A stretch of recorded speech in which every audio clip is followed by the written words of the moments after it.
And I did.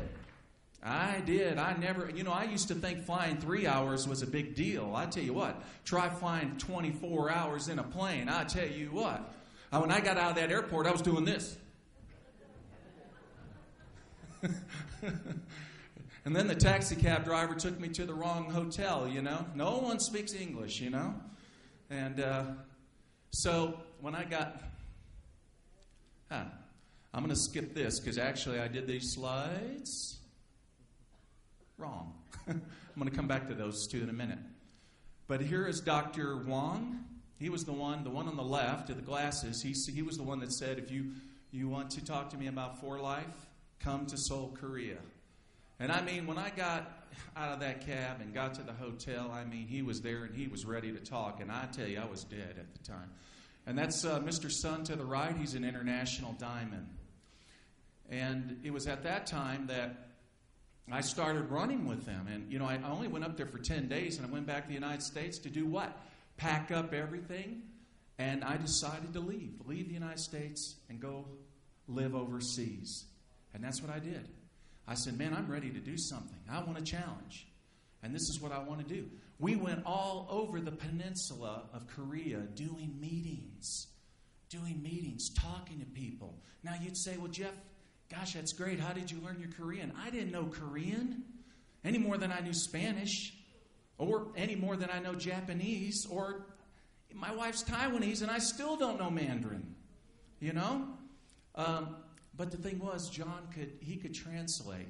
So he would take me, and I tell you what, we would go from what I call eight to faint. That is 8 in the morning until we faint. Eight to faint. And they don't quit. It's 7 days a week with them. One day I went by the Korean office, and I saw the leaders on Sunday, and they're all in there with suits, and they're all doing presentations. I went in there, I said, man, you guys got to get a life. Take one day to go smell the roses and do something, But they're incredible workers. And I had an incredible experience working with them.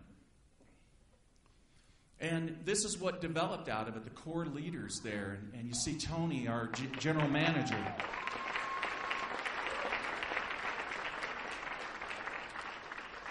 I'm drying out. Utah air. But that was a beginning. That was just a beginning at that time. It was such a different experience to experience something internationally. And then sometimes with their team, we would go out to some of the islands. And I remember this island's called Saipan. Now, I went with them to the island of Guam, where eventually I lived. That was my base, the island of Guam in the Philippine Sea.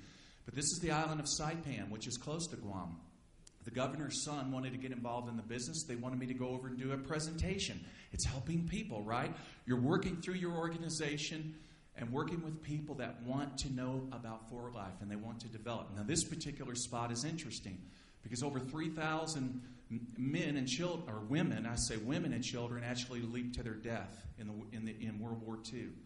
This is when the Americans surrounded the island, when they were taking on Japan. They were going to take this island from Japan. This is called Suicide Cliff. Not to bring a negative here. It's a beautiful place, but the Japanese, you can see up above the memorials. They still go there and burn candles and pray for those who have died. But it was on that island there too that we were building For Life. And what an educational experience that you get with this company and taking it around the world. Now, who can finish this one? If you give a man a fish, you feed him for a what? And if you teach him how to fish, you what?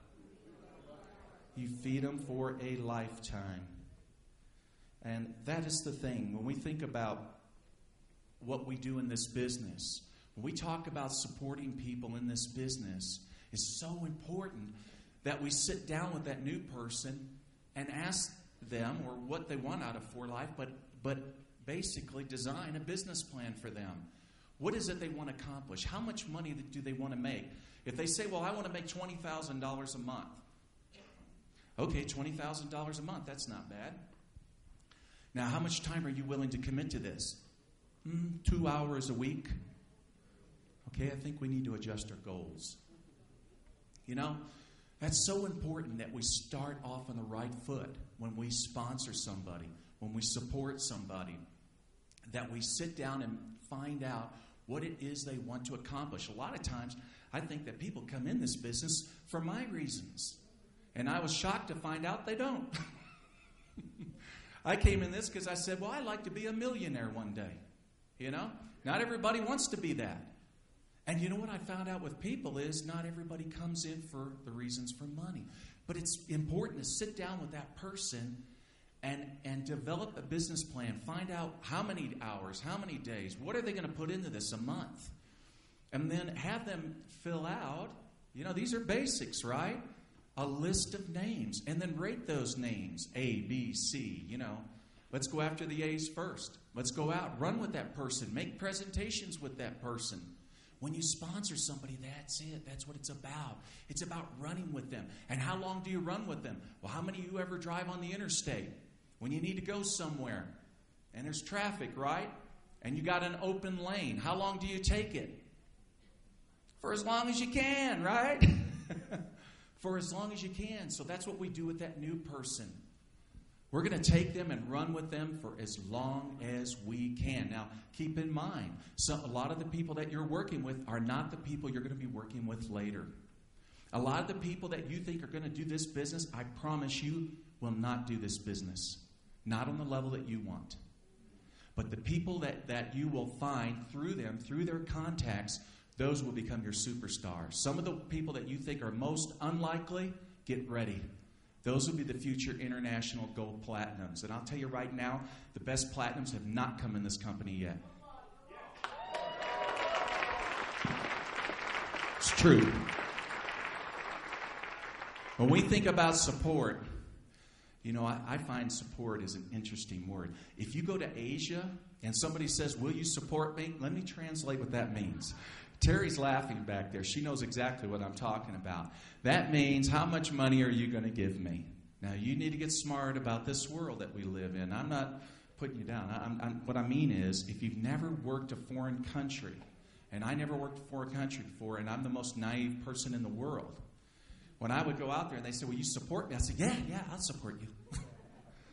Okay. What? Oh, slap their hand. Yeah, 5. You know, in support, I define support so many different ways. But when someone says that to me, will you support me? I'll say, sure, I will support you. Now, please tell me, what do you mean by support? And then I shut up and look at them. And then I want to hear what they have to say, because that's going to tell me what kind of person they are. If they say, well, I just need you to help me with some people that I know, and, you know, then I'd say, good, that's the kind of person I'm looking for.